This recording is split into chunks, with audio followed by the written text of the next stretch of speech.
السلام علیکم ورحمۃ اللہ نحمدہ ونصلی علی رسولہ الکریم اما بعد فاعوذ باللہ من الشیطان الرجیم بسم اللہ الرحمن الرحیم رب اشرح لی صدری ویسر لی امری واحلل عقدۃ من لسانی یفقہوا قولی۔ سورہ البقرہ آیت نمبر 61 سے آج کرنا ہے۔ ترجمہ دیکھتے ہیں۔ وَإِذْ اور جب قُلْتُم کہا تم نے، یا موسیٰ اے موسیٰ علیہ السلام، لن ہرگز نہیں، نصبرا نون پہ نون جو ہے نا ہم کے لیے،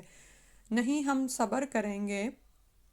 لن ہرگز نہیں، نصبرا ہم صبر کریں گے، اس میں صبر کا لفظ آپ کو نظر بھی آ رہا ہے، علا اوپر، طعامن کھانے پر، طعام بھی ہم اردو میں سنتے ہیں، واحدن ایک، یعنی ہم ایک کھانے پر ہم سے صبر نہیں ہوتا۔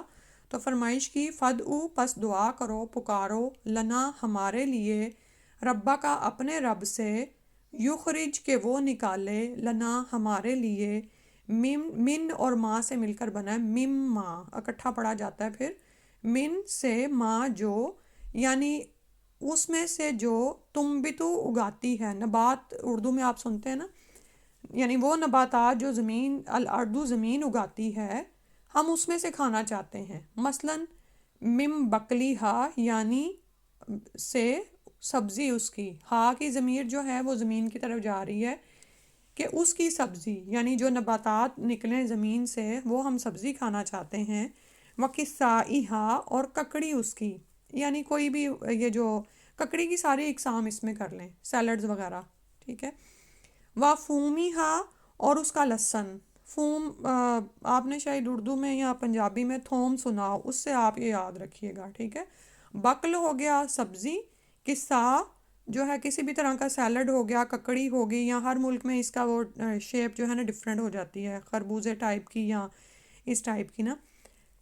اور یہاں پر آپ دیکھتے ہیں کچھ اور طرح کے وہ ہوتے ہیں۔ وَعَدَسِہَا اور مسور اس کی، عدسیہا اس کا، یعنی زمین سے جو دال نکلتی ہے، مسور۔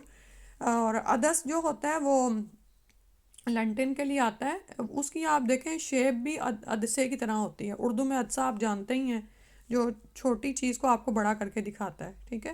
تو اس کی، یعنی زمین کے عدس یعنی مسور میں سے جو دالیں وغیرہ ہیں یعنی گرینز ہیں، وہ بصلیہا اور اس کا پیاز، بصل بھی پنجابی میں یا اسی سے ملتا جلتا لفظ استعمال ہوتا ہے، تو اس کا پیاز۔ اب یہ ساری چیزیں انہوں نے گنوائیں،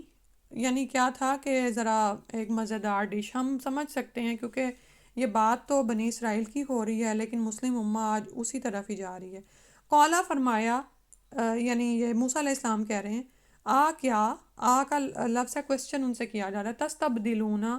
تم بدلنا چاہتے ہو۔ عربی میں نا وزن ہوتا ہے فعالہ پہ، ٹھیک ہے، لیکن اگر کچھ حروف کا اضافہ ہو جائے نا تو اس سے معنی میں طرح تبدیلی آتی ہے۔ جیسے اس میں آپ کو اردو سے ملتا جلتا لفظ بدل نظر آ رہا ہے، ٹھیک ہے۔ بدل سے پہلے سین اور تا لگا ہوا ہے، شروع والا تا جو ہے تم کے لیے ہے، اور پھر سین اور تا لگا ہوا ہے، یعنی سین اور تا جب آتا ہے کسی باب سے عربی کے اصل حروف کے ساتھ تو اس کا مطلب ہوتا ہے کہ طلب کرنا، یعنی بدلنا، چینج چاہنا، ٹھیک ہے، یعنی تم چینج کرنا چاہتے ہو، بدلنا چاہتے ہو۔ الذی وہ جو، ہوا وہ، ادنا کمتر ہے، دنیا بھی جو ہے نا یہ اسی سے ہی ہے، قریب کی چیز، ٹھیک ہے۔ قریب کی چیز کیا ہوتی ہے، اس کو ہم اتنی اہمیت بھی نہیں دیتے، حقیر ہوتی ہے، جلدی ہاتھ آ جانے والی ہوتی ہے، تو یعنی جو کمتر ہے، جو قریب ہے، بالذی بدلے اس کے جو، ہوا وہ، خیرون بہتر ہے، یعنی آسمانوں سے تمہیں پاکیزہ رزق اتر رہا ہے جس کے ہاضمے میں بھی کوئی مسئلہ نہیں ہے، ٹھیک ہے۔ آپ یہ دیکھیں کہ بچے کو ماں جو اپنا دودھ پلاتی ہے تو وہ کیسا صاف ستھرا ہوتا ہے، اسی طرح آب زمزم کو دیکھ لیں، آسمانوں سے اترا ہوا پانی ہے ایسا کہ یعنی ایسا چشمہ ہے، یعنی جو معجزہ ہے کہ وہ خراب نہیں ہوتا پڑا بھی رہے، ٹھیک ہے۔ اور اسی طرح ان کو جو منو سلوا اتر رہا تھا وہ بغیر کسی پروسیسنگ کے، اور یہ کہ اس میں یعنی کوئی ہضم کرنے کا اس کو یہ مسئلہ ہوتا، تو وہ جو بہتر چیز تھی اس کے بدلے یہ اب مانگ رہے ہیں زمین سے اگنے والی چیزیں، ٹھیک ہے، جس کو کاٹیں گے، پکائیں گے، پھر اس کو ظاہر ہے ہضم کرنے کا بھی ایک پورا ایک سسٹم ہوگا۔ بھی تو اتر جاؤ، اللہ نے فرمایا بلند مقام سے، بھی تو اب یہ ظاہر ہے کہ بلند مقام پر تھے، وہاں سے اتریں گے کہیں سی پلین سطح پر آئیں گے، ہموار سطح پر، تو وہیں پر ہی تو پھر کھیت اگائیں گے اور پھر نباتات حاصل کریں گے۔ مصراً کسی بھی شہر میں، یعنی یہ جو تم مانگ رہے ہو، یہ تو تم اترو یہاں سے کسی بھی شہر میں چلے جاؤ۔ مصر یہاں پر مصر کے سینس میں نہیں ہے بلکہ یہ شہر ہے۔ فَإِنَّا تو بے شک لکم تمہارے لیے ہے، ماں جو سألتم سوال کیا تم نے، ٹھیک ہے، اردو کا ہی لفظ آپ کو لگ رہا ہے نا، مانگا تم نے، وَضُرِبَتْ اور مار دی گئی، مسلط کر دی گئی، ڈال دی گئی، علیہم ان پر، علا اوپر، ہم ان کے، الذلت ذلت، والمسکنت اور مسکنت، مسکین ہو جانا، کچھ بھی نہ ہونا، بیٹھے رہنا، ٹھیک ہے، یعنی نعمتیں چھن گئیں۔ وباؤ اور وہ لوٹے آئے پلٹے، بغضب ساتھ غضب کے، اللہ تعالیٰ کی ناراضگی آئی، من اللہ اللہ کی طرف سے، اللہ کی صاف ستھرا بہتر چیزوں کو ایک طرح سے انہوں نے ٹھکرایا اور اس کے مقابلے میں زمین کی ادنا چیزیں مانگی، تو اللہ سبحانہ و تعالیٰ کا غضب لے کر پلٹے۔ ذالکہ یہ بھی انہم بوجہ اس کے کہ بے شک وہ کانو تھے وہ یکفرونا وہ کفر کرتے، شروع میں یا ہے وہ کے لیے آتا ہے اور اینڈ پہ واو نون جمع کے لیے آتا ہے، وہ کفر کرتے رہتے تھے بھی آیات اللہ اللہ کی آیات کے ساتھ، اللہ کی نشانیوں کے ساتھ، وہ یقتلون اور وہ قتل کر ڈالتے تھے النبیین نبیوں کو، بغیر الحق کی ناحق، یعنی بغیر کسی حق کے ساتھ اسلام میں قتل کرنا کیا ہے کہ جیسے قتل کے بدلے قتل ہے، قصاص ہے، مرتد کو قتل کرنا، یا اسی طرح لوتی کو مار دینا، یا یعنی جو عملے قوم لوط میں پڑا ہوا ہو، یا اور اس طرح کے، تو وہ حق کے ساتھ قتل کرنا ہے، لیکن یہ بغیر حق کے، بغیر کسی وجہ کے نبیوں کو قتل کرتے رہے۔ ذالکہ یہ بما بوجہ اس کے جو اسو وہ نافرمانی کرتے تھے، وہ وکانو اور وہ تھے یعتدون حد سے نکل جاتے تھے، یعنی دنیا میں جو حدیں ہمارے لیے شرعی حدود یعنی متعین کی گئی ہیں ان سے باہر نکل جاتے تھے۔ تو اللہ تعالیٰ یہاں پر بنی اسرائیل کے ساتھ ہی جو واقعہ پیش آیا تھا وہ ہمیں یاد کرا رہے ہیں کہ انہوں نے اس غذا پر صبر نہیں کیا جو اللہ سبحانہ و تعالیٰ نے من و سلوہ کے طور پر ان کو عطا کی تھی، اور اس کا مقصد کیا تھا کہ یہ دنیا کے حقیر فائدوں کے پیچھے اپنی جان لگانے کی بجائے اللہ کا اتارا ہوا کھائیں، اللہ کے بادلوں سے مستفید ہوں، اور گھر بنانے کی بھی ان کو کوئی وہ دقت نہ ہو، مشقت نہ ہو، اور اللہ کے دین کا زیادہ سے زیادہ کام کریں، ٹھیک ہے۔ لیکن انہوں نے وہی جو ان کی روش چلی آ رہی تھی اسی کے مطابق انہوں نے یہاں پر بھی وہی کیا کہ ایک طویل مدت تک جب یہ یہاں پر محصور کیے گئے اور بغیر کسی مشقت کے ان کو من و سلوہ مل رہا تھا، تو ان چیزوں کو یہ کھاتے کھاتے اکتا گئے اور زمین کی پیداوار کا مطالبہ کر دیا، یعنی ہمیں وہ چاہیے جو زمین اگاتی ہے۔ تو موسیٰ علیہ السلام نے انہیں سمجھایا کہ جو چیز تمہیں یہاں بلا مشقت مل رہی ہے اس سے 1000 درجے بہتر ہے جو تم مانگ رہے ہو، کیونکہ وہ تو تمہیں مشقت کے بعد حاصل ہوگی، اور پھر آپ یہ دیکھیں کہ اگر کھانے پینے میں ہمارا اتنا ٹائم گزر جاتا ہے کہ اس کے بعد بعض اوقات اس کو ہضم کرنے میں اور بعض اوقات اس کو سمیٹنے میں فرائض بھی کچھ عورتوں کے لیٹ ہو رہے ہوتے ہیں، ٹھیک ہے۔ تو اس کو اس طرح سے دیکھتے جائیں کہ انہوں نے بھی پھر وہی کیا کہ اس کو پسند کیا کہ جو زمین اگاتی ہے، جس کو آپ کہہ سکتے ہیں زبان کے چٹخارے، یعنی ہمارا دنیا کے بارے میں اپروچ کیا ہونی چاہیے کہ ہم ضرورت کے مطابق اس میں رہیں اور اپنی آخرت کی تیاری کریں، کیونکہ دیکھیں یہاں ہمیں وقت ملا ہے، صلاحیتیں ہیں، متاع ہے یعنی ساز و سامان اللہ نے دیا ہے، مال و دولت ہے، رہائش ہے، اب یہ ساری چیزیں آخرت کی تیاری میں استعمال ہوں، اولاد ہے ہماری، اہل ہیں، تو اب سب کے پاس ایک ہی چیز ہے نا، ایک ہی وقت ہے، یا تو اس کو آپ دنیا کمانے میں لگائیں گے یا آخرت کمانے میں، تو جب دنیا کمانے میں لگائیں گے تو آخرت کے وقت میں سے تو نکلے گا، ظاہر ہے اگر کسی بندے کی 60 سال عمر ہے اور وہ 60 سال میں زیادہ تر وقت دنیا کے پیچھے ہی پڑا رہا اور ضرورتوں سے بڑھ کر آسائشات میں ہی وہ پڑا ہوا ہے، تو وہ آخرت کے لیے اسی وقت میں سے نکالنا نا، اس نے ڈبل وقت تو نہیں اس کو دیا جائے گا کہ 120 سال ہوں، چلو 60 سال دنیا میں ضائع کر دیے تو ادھر دوسرے آخرت میں، اور کس کو پتہ ہے موت کب آ جانی ہے، ٹھیک ہے۔ تو اب ان کو کہا گیا کہ مشقت کے بغیر تمہیں چیزیں حاصل ہو رہی ہیں، تم اللہ سے جڑو اور اللہ کے دین کی سربلندی کے لیے کام کرو، لیکن انہوں نے اپنے مطالبے پر اصرار کیا، تو بالآخر موسیٰ علیہ السلام نے ان کا مطالبہ تسلیم کرتے ہوئے کہا کہ اگر یہی چاہتے ہو تو یہ اس طرح فلاں شہر میں چلے جاؤ، تمہیں ہموار زمین ملے گی، وہاں پر تم کرو، یہ چیزیں تمہیں میسر آ جائیں گی۔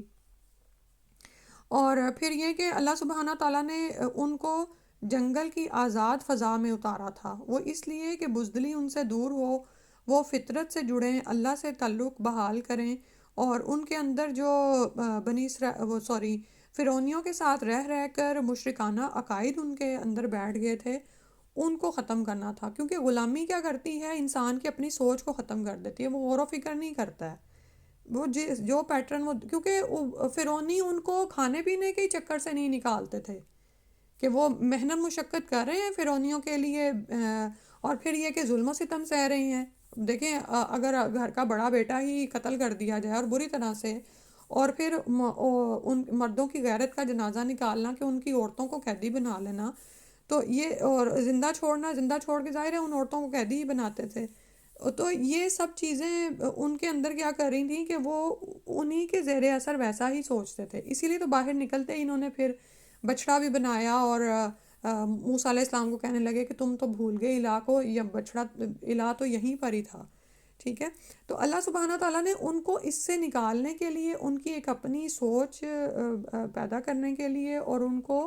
یعنی ان کے مشرکانہ عقائد سے نکالنے کے لیے یہاں پر چھوڑا تھا، تاکہ ان میں شجاعت پیدا ہو، وہ جہاد کے لیے مستعد ہوں۔ اور اس کو آپ اس طرح سے مشاہدہ کر لیں کہ کسی وقت اگر آپ باہر جا کے بیٹھے نا اور فطرت کا مشاہدہ کر رہے ہوں، تو اور سوچیں کہ اگر مجھے یہیں پہ ہی بیٹھے رہنا، تو باہر تو کوئی کام نہیں ہے آپ کے پاس، اگر آپ کو وہیں پہ کھانا بھی مل رہا ہے اور سب کچھ، تو آپ وہاں پر قرآن کی تلاوت کریں، ذکر اذکار کریں، لوگوں کی تربیت کا اہتمام کریں۔ لیکن جو ہی آپ گھر کے اندر آتے ہیں تو بے شمار کام ہے، ہم عورتوں کی بات جیسے ہو رہی ہے، صفائیاں نظر آ جائیں گی ہمیں، پھر کچن کے کام نظر آ جائیں گے، اور بعض اوقات تو یعنی کہ اتنے زیادہ ہم نکال لیتے ہیں کام آگے سے آگے کہ اس میں پھنستے چلے جاتے ہیں، ٹھیک ہے۔ تو زیادہ سے زیادہ یہ کوشش کیا کریں کہ دن کے جو اولین حصہ ہے نا، اس میں دین کے کام ہو جائیں، دین کے کام ہو جاتے ہیں نا، تو یہ کھانا پکانا یہ سب کچھ جو آسان ہو جاتا ہے، یہ تو ضرورت کی چیزیں ہیں۔ لیکن اگر ہم صبح سے ہی اپنے دن کا آغاز ہی اس سے کرتے ہیں نا کہ نہیں نہیں آج تو فلاں کی دعوت ہے، اور آج تو چلو قرآن بھی چھوڑو خیر ہے، کل تو پڑھ ہی لوں گی، آج یہ والے ذکر اذکار بھی چھوڑ دو، یہ بھی چھوڑ دو، کیونکہ جی میں تو بڑی مصروف ہوں، مجھے آج کسی کی دعوت کرنی ہے، ٹھیک ہے۔ اور نمازیں مارے بندے پڑھی، فرض نماز پڑھی اور اٹھ کے کچن میں چلے گئے، تو آپ دیکھتے ہیں کہ وہ کام جو ہے ظہر تک ختم ہی نہیں ہوتے، وہ لمبے ہی ہوتے ہی چلے جاتے ہیں، ہوتے ہی چلے جاتے ہیں۔ تو یہی صورتحال ان کی ہوئی کہ یہ اللہ نے جو ایک اتنی اعلیٰ چیز ان کو دی تھی، اس سے نکل کے یہ اس میں پڑ گئے تھے، تو ایک بہتر چیز کی بجائے گھٹیا بات کا مطالبہ کر رہے تھے۔ اور جیسے میں نے آپ کو بتایا کہ اوورآل اب مسلم امہ کو دیکھیں اسی میں پڑ گئی ہے، یعنی حیرت ہوتی ہے کسی جگہ پر کوئی فنکشن ہے تو تعامن واحد پہ صبر نہیں ہوتا، بلکہ جس زمانے میں آپ کو پتہ ہے بیک ہوم میں پابندی لگی تھی تو لوگوں نے بڑی چیں بچیں کی تھی، اور چھپتے چھپاتے کچھ نہ کچھ کر لیتے تھے کہ اس ون ڈش میں بھی کچھ نہ کچھ ایڈ اپ کر دیا جائے، ٹھیک ہے۔ ایک زمانہ تھا کہ لوگ چاول کھا کے راضی تھے، اب جب تک بریانی نہیں بنتی وہ راضی نہیں ہے۔ اور آپ کو پتہ ہے کہ ایک سالن کس کو کہا گیا ہے؟ ایک تیل کو، جیسے زیتون کے آئل کے لیے قرآن میں آتا ہے کہ یہ سالن ہے، سبغ للآکلین ہے، کھانے والوں کے لیے سالن کا کام کرتا ہے، لیکن ہم دیکھیں ہمارے سالن میں کوئی ون ڈش تھوڑی ہوتی ہے، سبزی ہے، گوشت ہے، آئل ہے، مرچ مسالے اتنے ہیں، اور پھر اس سے بھی بڑھ کر اب یہ جو پروسیس فوڈ ہے، مسالے بازار سے لائے جاتے ہیں، بریانی مسالہ فلاں مسالہ، اور پھر بھی ہم راضی نہیں ہیں، پھر آگے سے آگے ریسیپیز ہیں جن کو ہم ٹرائی کرتے رہتے ہیں۔ ایک چکن ہی پکانا ہے نا، تو اس میں ہی ہم نے اتنی زیادہ، اور یہ بھول جاتے ہیں کہ جتنا زیادہ جسم کو آپ مختلف غذاؤں کا وہ کرتے ہیں نا، وہ کنفیوز ہو جاتی ہے باڈی۔ عربوں کے ہاں ایک زمانے، اب تو خیر وہاں پر بھی جو ہے بہت ساری، لیکن وہ پھر بھی کیا کرتے ہیں کہ وہ مکسنگ نہیں کرتے ہیں، الگ الگ ڈشز ہوتی ہیں ان کی، ٹھیک ہے۔ تو ان کا یعنی وہ ایک ہی تھا، جیسے کھجور اور پانی ایک ایسی چیز ہے کہ ان کا بھی حساب ہوگا۔ اب کھجور اور پانی کیا ہے؟ ون ڈش ہے، ایک کھانے کی چیز ہے اور ایک پینے کی چیز ہے، لیکن ہم تو افطار میں بھی ہماری یہ دو چیزیں تو نہیں ہوتی، ہمارے تو جب تک بے شمار چیزیں افطار میں نہ ہو ہمارا افطاری مکمل نہیں ہوتی، ٹھیک ہے۔ تو وہ آپ یہ دیکھیں کہ جب وہ افطاری ہم کھا لیتے ہیں، اب پیٹ کو وہ سب کچھ ہضم کرنا ہے، معدہ ہے ہی کتنا، آپ کی مٹھی برابر ہے، ہر انسان کی مٹھی برابر معدہ ہے، وہ اتنے کام میں پڑ جاتا ہے کہ کہاں مغرب بھی لیٹ ہو رہی ہوتی ہے، پھر اس کے بعد تراویح کے لیے بھی ہمت پیدا کرنا مشکل ہو جاتا ہے۔ تو حال ہمارا بھی وہی ہے، لن نصبر علی طعام واحد،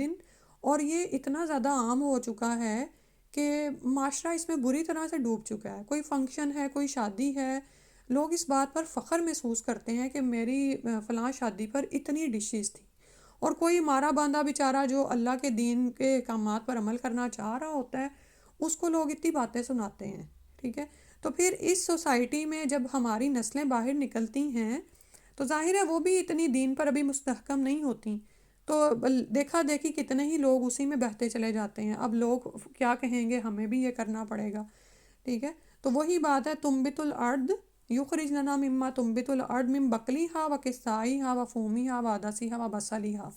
یہ ہمارے روزانہ کے پیٹرنز ہیں، ٹھیک ہے۔ ہم روزانہ ہی سیلڈ کے بغیر ہمارا کھانا نہیں مکمل ہوتا، میٹھے کے بغیر نہیں مکمل ہوتا، اور اگر کوئی فنکشن، کوئی دعوت آ جائے تو اس میں تو پھر ہم بہت زیادہ، تو اللہ نے کھانے پینے سے منع نہیں کیا، اپنی ضرورت کا، اپنی توانائی حاصل کرنے کا اتنا کھاؤ کہ تم فرائض کے لیے کھڑے ہو جاؤ، ٹھیک ہے۔ یعنی نام نہاد تقویٰ بھی اختیار نہیں کرنا کہ انسان خود کو بھوکا رکھے، اور یعنی کہ اب لیکن جس حد تک ضرورت ہے اس حد تک دنیا کو لیں، اور اس کے بعد اپنی آخرت کی تیاری میں زیادہ سے زیادہ وقت صرف کریں، اور اس میں صبر تو کرنا پڑے گا۔ انہوں نے کہا ہم صبر نہیں کریں گے، ایک ڈش پہ صبر کرنا پڑتا ہے، لیکن آپ یہ دیکھتے ہیں کہ یہ صبر ہی تو دنیا میں کرنا ہے آخرت کی ابدی نعمتوں کو پانے کے لیے، کیونکہ ایک یہ اپروچ ہوتی ہے کہ چلو جنت تو مل ہی جائے گی، ایک یہ ہے کہ وہاں کے بلند سے بلند درجات، پھر وہاں پہ جن لوگوں کو یہ مل رہے ہوں گے، آپ یہ دیکھیں کہ دین کی راہ میں کتنے ہی ایسے بے شمار طالب علم ہیں جو، یا خواتین ہیں جو دین سیکھ رہی ہیں اور پھر آ رہی ہیں،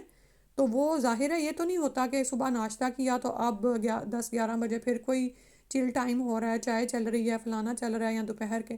وہ مسلسل مصروف ہیں اللہ کے دین کو پھیلانے میں، تو پھر وہ وہاں پر جو درجات حاصل کریں گی وہ دوسرے لوگ حسرت سے دیکھ رہے ہوں گے، لیکن انہوں نے دنیا میں یہ صبر کیا ہوگا نا، تو پھر وہ وہاں پر پہنچیں گے۔ اللہ سبحانہ تعالیٰ ہم سب کو عطا کر دے، اور ہم سبھی اس میں بہتے چلے جا رہے ہیں، ٹھیک ہے، کہ روز ہمیں یہ ہوتی ہے کہ آج کیا پکائیں، آج کیا نئی ریسیپی ٹرائی کریں، اور کچھ نہیں تو پھر بچے شروع ہو جاتے ہیں بعض اوقات۔ تو اللہ تعالیٰ سے دعائیں بھی مانگا کریں، اور شعور کے ساتھ، غور و فکر کے ساتھ کہ کہاں کہاں میں کٹ ڈاؤن کر سکتی ہوں کہ وہ ٹائم میں آخرت کی تیاری کے لیے سیو کر دوں، کیونکہ اللہ تعالیٰ واضح طور پر موسیٰ علیہ السلام نے فرمایا کہ قَالَ أَتَسْتَبْدِلُونَ الَّذِي هُوَ أَدْنَىٰ بِالَّذِي هُوَ خَيْرٌ، اس خیر کی تلاش کرو، اهْبِطُوا مِصْرًا فَإِنَّ لَكُم مَّا سَأَلْتُمْ، یہ تو ایسی عام چیزیں مل جائیں گی تمہیں، اور اس پر آپ یہ دیکھیں کہ یہ بات سوچنے کی ہے کہ وَضُرِبَتْ عَلَيْهِمُ الذِّلَّةُ وَالْمَسْكَنَةُ، کہ ذلت اور مسکنت ان پر ایسی طاری کی گئی کہ کہیں ان کو دنیا میں اب یعنی وہ کسی کے انڈر ہی رہ کر اپنی حکومت تیار کرتے ہیں۔ اس وقت جو آپ کو اسرائیل کی حکومت زور پکڑتی نظر آ رہی ہے، وہ بھی جو ہے نصارہ کے تعاون سے بنی ہے، ٹھیک ہے، یا مختلف، یا جس طرح انہوں نے دنیا کو یعنی کہ سودی کاروبار میں اور ان تمام چیزوں میں ڈالا ہوا ہے، اور اس کے بدلے جو انہوں نے تھوڑا سا زمین حاصل کی ہوئی ہے، ادروائز یہ ذلت اور مسکنت ان کا مقدر ٹھہر گئی قیامت تک کے لیے۔ وَبَاءُوا بِغَضَبٍ مِّنَ اللَّهِ، اور اللہ کے غضب کے ساتھ پلٹے، ایک رحمت ہوتی ہے اور ایک غضب ہوتا ہے، تو اللہ سبحانہ تعالیٰ ہمیں اپنے غضب سے بچائے اور ہم پر رحمت ہی اتارے، تو ہم جس حد تک اس سے بچ سکیں دنیا کی آسائشوں میں پڑنے سے، اور آگے سے آگے یعنی کہ دنیا میں ہی رہنے سے اور آخرت کی تیاری بھول جانے سے ہم اس سے بچیں، کیونکہ اس پر اللہ کا غضب آتا ہے۔ اللہ تعالیٰ نے فرمایا ذَلِكَ بِأَنَّهُمْ كَانُوا يَكْفُرُونَ بِآيَاتِ اللَّهِ، یہ اس وجہ سے کہ بے شک وہ اللہ کی آیتوں کا انکار کرتے تھے، کفر کرتے تھے، یعنی بار بار ناشکری بھی، اور جو آیتیں اتاری گئیں، جو احکامات ان کو دیے گئے، وہ ان کو کرتے نہیں تھے، یعنی عادت ہی یہ بن گئی تھی کہ جو بات اپنی مرضی کے خلاف دیکھتے فوراً نافرمانیوں پر اتر آتے۔ اور اس میں ہم یہ دیکھیں کہ کیا ہمارا بھی ایسا حال تو نہیں ہے کہ جو تو پسند کی چیز ہوتی ہے وہ ہم لیتے ہیں، پسند کا حکم ہے تو کر لیں گے دین، لیکن جہاں کچھ ایسا آیا جو ہمارے ماحول سے مختلف ہے، یا جس پر ہمیں یہ لگتا ہے کہ لوگ کیا کہیں گے، یا یہ کہ ہایا میں یہ کیسے کروں گی، یعنی طبیعت پہ بھاری پڑنا کوئی حکم نا، تو وہاں پر ہماری کیا حالت ہوتی ہے، یہ سب ہمارا لٹمس ٹیسٹ ہے کہ ہم اس وقت ہمارا رویہ کیا ہوتا ہے، ہمارا رد عمل کیا ہوتا ہے۔ وَيَقْتُلُونَ النَّبِيِّينَ، اور پھر اس سے بھی بڑھ کر ایک تو یہ کہ اللہ تعالیٰ کے معزز پیغمبر، ان کو یعنی انہوں نے جو آیات بتائیں، اللہ الظاہر ہے رسول ہی پیغامات لے کر آتے ہیں نا، کانوا یکفرون بآیات اللہ، تو جھٹلانے کے بعد کیا کرتے تھے، انبیاء کو ہی قتل کر دیتے تھے، جو واعظ و نصیحت کرتا نظر آتا تھا اس کو جان سے ہی مار دینا بغیر الحق۔ ٹھیک ہے، آج بھی آپ یہ دیکھیں کہ یہی صورتحال ہے، کیونکہ معاشرہ جو ہے یعنی مسلم امہ زیادہ تر انہی چیزوں میں پڑ گئی ہے۔ ٹھیک ہے، دنیاوی آسائشات ان میں پڑی ہوئی ہے، ایک دوسرے کے حق غصب کرنا، نافرمانیوں پر اتر آنا۔ اب اس ماحول میں کوئی بیچارہ اگر اٹھ کے کوئی واعظ و نصیحت شروع کرتا ہے تو اس کو طعنہ تشنیع دینا، اور اس کو یعنی کہ جیسے ہے نا کہ چپ ہی کرا دینا، اور اس سے بھی بڑھ کر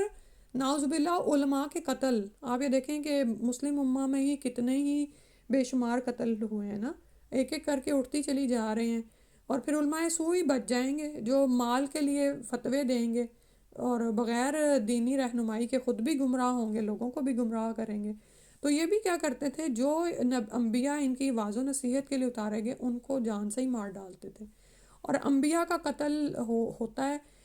رسول کی زندگی کی حفاظت کی ذمہ داری اللہ سبحانہ تعالیٰ لیتے ہیں، تو بے شمار انبیاء کو انہوں نے قتل کیا۔ اور اس کے بعد آ رہا ہے ذالک بما عصوا وکانوا یعتدون، یہ اس وجہ سے کہ وہ نافرمانی کرتے تھے اور حدوں سے بڑھتے چلے جاتے تھے۔ اور اب بھی دیکھیں، اب بھی ان کا یہی حال ہے کہ ان پر جو ذلت اور مسکنت ہے کہ مالدار ہونے کے باوجود آج بھی سخت افرادی قلت سے دوچار ہیں، اور اخلاقی انحطاط بھی اس قدر ہے کہ بے حیائی، فحاشی، سود خوری اور حرام خوری اس قوم کا طرہ امتیاز ہے۔ لیکن یہاں پر رک کر ہم ذرا یہ سوچیں کہ مسلم امہ میں بھی یہ برائیاں آتی چلی جا رہی ہیں۔ ٹھیک ہے، اور ان کی نا یہ جو انبیاء کو قتل کرنے کی بات ہے نا، یہ پوری ایک تاریخ ہے۔ اس وقت میں چونکہ ہم لوگ تھوڑا تھوڑا پڑھ رہے ہیں، اصل مقصد ہمارا یہ ہے کہ جب ہم قرآن کو تلاوت کریں تو اس کا ترجمہ ہمیں سمجھ آ رہا ہو، اور اس سے ہم اپنے لیے عمل کی بات نکالیں۔ ٹھیک ہے، اگلی آیت کر لیتے ہیں۔ ان الذین، بے شک وہ لوگ، آمنو جو ایمان لائے، والذین ہادو اور جو یہودی بن بیٹھے، والنصارا اور نصارا یعنی عیسائی، والصابین اور جو صابی ہیں، من آمن باللہ جو کوئی ایمان لے آئے اللہ پر، والیوم الآخری اور آخرت کے دن پر، وعمل صالحا اور نیک عمل کرے، فلہم تو ان کے لیے اجرہم ان کا اجر، عند ربہم ان کے رب کے ہاں ہے، ولا خوف علیہم تو نہ ان پر خوف ہوگا، ولا ہم یحزنون اور نہ ہی وہ غمگین ہوں گے۔ تو یہاں پر چونکہ پیچھے یہود کی بات ہو رہی تھی، اس کے علاوہ نصارہ کا بھی، یعنی یہود و نصارہ دونوں کیا کہتے تھے کہ ہم اللہ کے چہیتے ہیں اور اس کے انبیاء کی اولادوں میں سے ہیں۔ ٹھیک ہے، اور یہود ظاہر ہے اس لیے یہ بات کہتے تھے کہ ان کی طرف بہت سارے انبیاء مبعوث ہوئے، وہ پیغمبروں کی اولاد میں سے تھے، اور نصارہ اس لیے کہتے تھے کہ وہ نعوذ باللہ عیسیٰ علیہ السلام کو، عیسیٰ ابن مریم کو اللہ کے بیٹے قرار دیتے اور کہتے ہم ان کی امت میں سے ہیں۔ تو اور یہی انہوں نے اپنے لیے نجات کی راہ بھی نکالی ہوئی تھی کہ یہ جو عقیدہ رکھے گا اس کے مطابق وہ اس کی بخشش ہوگی، نعوذ باللہ من ذالک۔ تو اللہ تعالیٰ نے یہاں پر ایک کلیہ اتار دیا، فرمایا کہ یہ نہیں ہے کہ یہود و نصارہ ہی اللہ کے چہیتے اور انبیاء کی اولادیں اور جنت میں جائیں گے، بلکہ فرمایا کوئی بھی ہو، خواہ وہ لوگ جو ایمان لے آئے اور جو یہودی ہیں، نصارہ ہیں، صابی ہیں، اگر وہ رسول صلی اللہ علیہ وسلم کی لائی ہوئی شریعت پر عمل کریں گے، اللہ پر ایمان لے آئیں گے اور اپنے آخرت کے عقیدے کی اصلاح کر لیں گے، کیونکہ اصلاح کا مطلب یہ ہے کہ بنی اسرائیلیوں کا حال یہ تھا کہ فرعونیوں کے انڈر رہتے رہتے نہ صرف یہ کہ اللہ کو بھول بیٹھے تھے، کیونکہ فرعون خود کو خدا کہلواتا تھا، بلکہ آخرت کے عقیدے میں بھی بگاڑ آ گیا تھا. ایسی باتیں کرتے تھے نا کہ آگ ہمیں چھوئے گی بھی تو چند دن کے لیے چھوئے گی،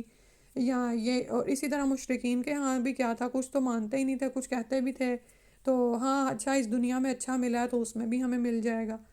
تو وہ شریعت جو رسول صلی اللہ علیہ وسلم لائے ہیں، جو بھی اللہ پر ایمان لائے اور آخرت کے دن پر، اور ویسا ایمان لائے جیسے صحابہ لائے ہیں،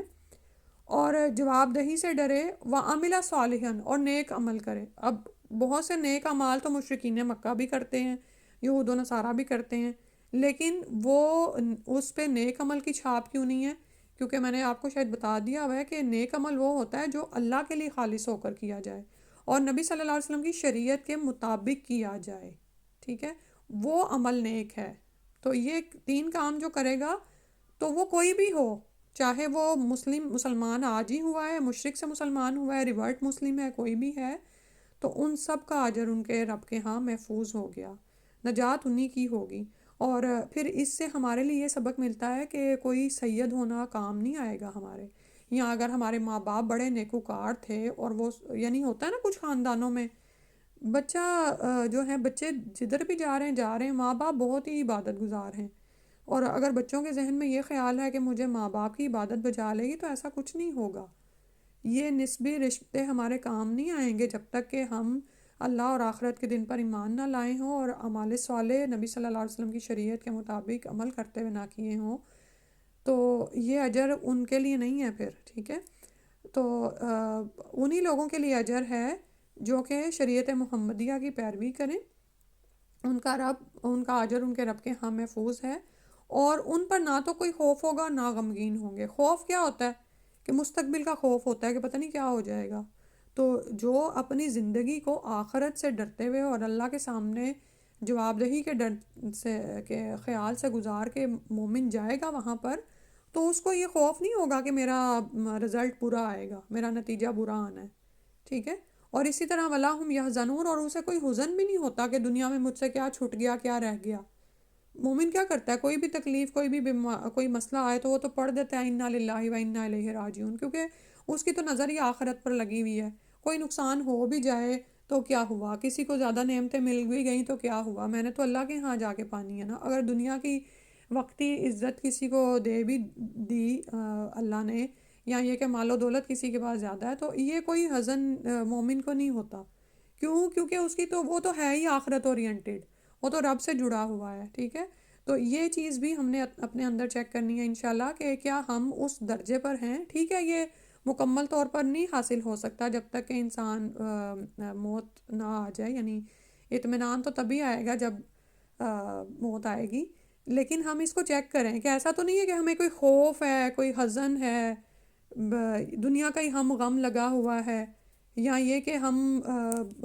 ایسے گناہوں میں ڈوبے ہوئے ہیں اور اللہ سے جڑتے بھی نہیں کہ آخرت کا ہی خوف ہمیں دبائے چلے جا رہا ہے اور ہم نیک اعمال کرنے کی بھی طاقت نہیں رکھتے. ٹھیک ہے، تو اپنے اندر ہم یہ دیکھیں کہ یہ کام ہمارے پورے ہیں. من آمنا باللہ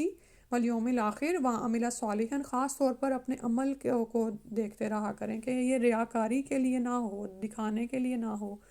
تو اجر، اور امید رکھیں کہ اللہ کے ذمے ہے اجر، وہ سب کچھ پا لیں گے وہاں پر. کیونکہ شیطان یہ بھی بڑے وسوسے ڈالتا ہے، اور تم اتنی محنت کر رہی ہو، کیا اس کا فائدہ؟ بھائی فائدہ نظر آئے گا. ہم اللہ کے اس بات پر ایمان لے آئے، فَلَهُمْ أَجْرُهُمْ عِنْدَ رَبِّهِمْ، وہاں جا کے انشاءاللہ حاصل کریں گے. اور یہ بھی چیک کرتے رہیں ہم کہ وَلَا خَوْفٌ عَلَيْهِمْ وَلَا هُمْ يَحْزَنُونَ، کہ مستقبل کا ہمیں کوئی خوف نہیں. ٹھیک ہے، ایک فطری خوف تھوڑا بہت ہوتا ہے، لیکن اللہ پر وہ خوف بس اتنا ہی ہو کہ آپ کو نڈھال نہ کر دے. آپ بس اتنا خوف ہو کہ آپ عمل میں لگے رہیں اور اللہ سے امید لگائے رکھیں. امید اور خوف کے مابین زندگی گزرتی رہے. وَلَا هُمْ يَحْزَنُونَ، اور ماضی میں جو ہو گیا اس کا کوئی حزن نہ ہو ہمیں. ہمارا ہم اور غم آخرت ہی ہو، کہ وہاں کی تیاری ہو، وہیں کی فکر ہو. اور ماضی میں اگر کوئی غلطیاں بھی ہو گئیں، یعنی اب یہ ہم دین اب سیکھ رہے ہیں، عمریں گزر گئیں ہماری، لیکن کچھ نہیں، اللہ سبحانہ تعالیٰ معاف کرنے والے ہیں. اللہ تعالیٰ نے تو فرمایا نا کہ تم عاجزی اختیار کرو، اور جو نعمتیں ملتی ہیں ان کو پا کر بھی یہ نہ کہو یہ تو، یعنی کچھ لوگ یہ ہوتا ہے کہ وہ یہ سمجھتے ہیں کہ شاید نعمتیں مل گئیں تو پتہ نہیں اللہ تعالیٰ مجھے دنیا میں ڈھیل دے رہے ہیں، کچھ یہ بھی اپروچ رکھتے ہیں. تو دولت تو صحابہ کے پاس بھی آئی تھی، لیکن اللہ سے جڑ گئے تھے وہ نا. تو نعمتیں پا کر اگر آپ اللہ سے جڑتے ہیں تو وہ نعمتیں بھی بری نہیں ہیں، ٹھیک ہے. اور اگر کوئی غلطیاں کوتاہیاں ہو جاتی ہیں تو اس کا حزن نہیں ہونا چاہیے، توبہ کریں نا، توبہ کا دروازہ کھلا ہوا ہے، ٹھیک ہے. اور پھر اس پر جم جائیں، توبہ بھی لیکن سچی ہو. تو پھر ہم اس کو چیک کریں گے اس آیت کو انشاءاللہ اپنے اندر کہ ولا خوف علیہم ولا هم یحزنون. اور زندگی آپ یہ دیکھیں کہ پرسکون ہو جاتی ہے، بس ایک ہی تگ و دو میں انسان لگا ہوا ہوتا ہے انشاءاللہ. بس آج دو آیتیں ہی ہو سکیں اللہ تعالیٰ ان کی سمجھ کی توفیق عطا فرما دیں اور عمل میں شامل کر دیں. سبحانک اللہم و بحمدک اشہد ان لا الہ الا انت استغفرک و اتوب الیک. السلام علیکم ورحمۃ اللہ.